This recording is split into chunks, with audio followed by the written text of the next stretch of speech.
Hello folks, this is Aitan Ajha from inspiredrise.com and today we are going to talk about the Vivo V17 smartphone.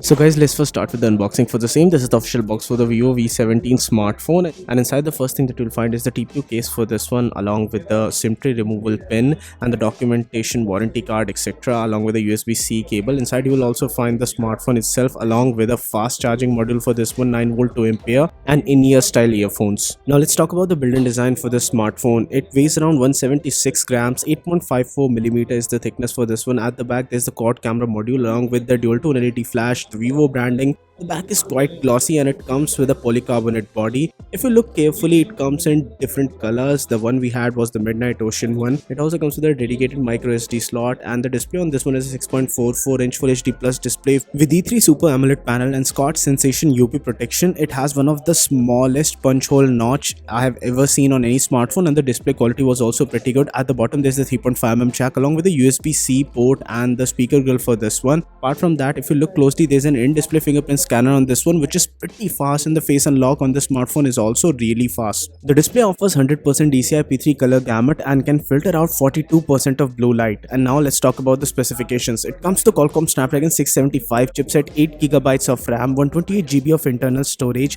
and it also supports USB OTG, has almost all of the sensors which are required for a great smartphone experience. And personally, I found that there are very few shortcomings in this smartphone, but I felt that the chipset choice could definitely have been better. It has a 4500 mAh battery which easily lasts throughout the day, and if I talk about the read-write speed, it's around 500 megabytes per second, and that's pretty good for a normal day-to-day usage experience. The Cam2 API on this smartphone is limited, and apart from that, if we talk about the Antutu benchmark score, it was around 2 lakh plus, which is good enough for Snapdragon 675. The user experience is snappy courtesy of OneTouch OS 9.2, which is based on Android 9.0, also has support for dark mode and a lot of other things. Personally, I feel that they should have upgraded it to Android 10 right now. It's been a long time since Android 10 came out. If I talk about the gaming experience, it was able to play Grand Theft Auto San Andreas on maximum possible settings. And if you talk about PlayerUnknown Battlegrounds, you can play it with HD and high settings and easily get a good respectable frame rate there. But it would have been really better if there was a better chipset on this one. In its particular price point, it only lags behind in terms of the chipset. And now let's talk about the camera for this device.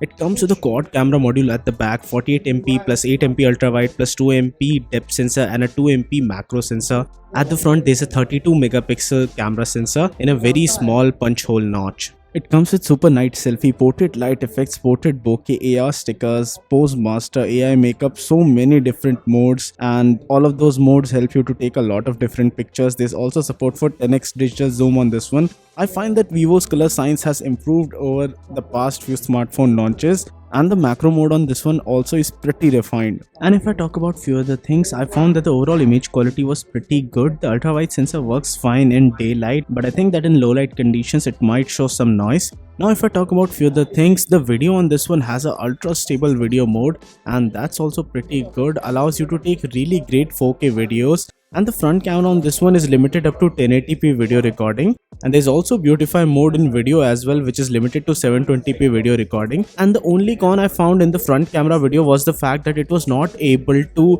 distinguish between high exposure and low exposure regions properly, and the overall video was really overexposed sometimes. And now it's time for a sound test.